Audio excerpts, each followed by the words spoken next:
Work చేసిన ఆర్టిస్టులు అందరూ కూడా మీకు లాస్ట్ టైం ఇచ్చారు. బండారు సత్యనారాయణ ఎంత వల్గర్ గా మాట్లాడాడు.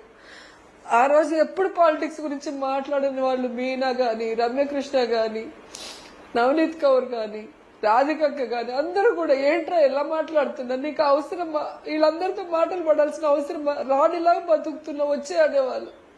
లేదక్క మనమే ధైర్యంగా లేకపోతే మామూలు లేడీ నాయకురాల్ని తొక్కేస్తారు, మనం ప్రూవ్ చేసుకోవాలి, మనం ఒక ఇన్స్పిరేషన్ గా ఉండాలి, మన చూసి లేడీస్ ధైర్యంగా ఉండాలని చెప్పి నేను అలా నిలదొక్కుని నించొని ఉన్నా.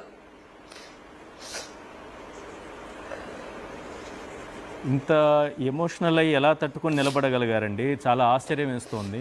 ఎందుకంటే మహిళే ఎంత కాదన్నా ఒక తల్లిగా, ఒక భార్యగా మీరు మీ బాధ్యతలు నన్ను దొంగ దెబ్బ తీయాలంటే ఈశ్వర్, నన్ను దొంగ దెబ్బ తీయాలంటే నేను ఒప్పుకోను.